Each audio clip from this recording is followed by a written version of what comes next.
Notre client vient d'être nommé président d'une entreprise de distribution B2B dans le domaine de la métallurgie. L'entreprise est une entreprise décentralisée, 40 sites, 2500 collaborateurs en France. La situation est confuse et compliquée. L'entreprise vient de se faire infliger une forte amende qui a entraîné le départ de dirigeants historiques. Et on va dire que les esprits sont un peu troublés. Les gens sont au travail, mais avec une certaine forme de réserve.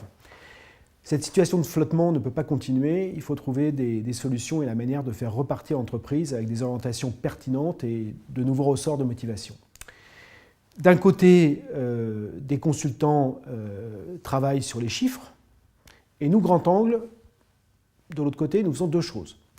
D'abord, nous faisons un diagnostic. Nous interrogeons donc un échantillon de managers et de collaborateurs de l'entreprise et nous faisons ressortir une chose très importante qui est la règle implicite, la règle culturelle implicite selon laquelle fonctionne cette organisation. Cette règle, c'est en gros, si tu as des résultats, peu importe la manière, on n'ira pas voir dans tes affaires. Bon. Là-dessus, il n'y a pas de mal a priori.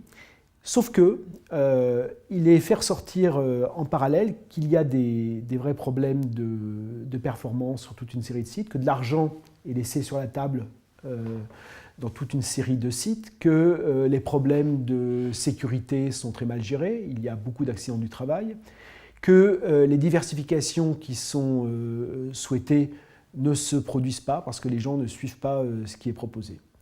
Donc en fait, un vrai problème de fonctionnement. La deuxième chose que nous faisons, c'est que nous organisons une série de séminaires.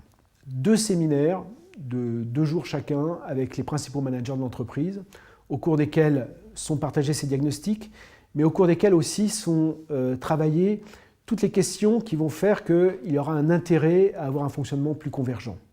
Et donc, cette série de séminaires provoque en fait une sorte d'éveil chez les managers sur l'intérêt de fonctionner autrement. Bien sûr, ces transformations sont difficiles à opérer et prennent du temps, mais ces séminaires auront permis de bien préparer les esprits et surtout, je dirais qu'à l'issue de cette période de 100 jours, le président aura véritablement pris le pouvoir.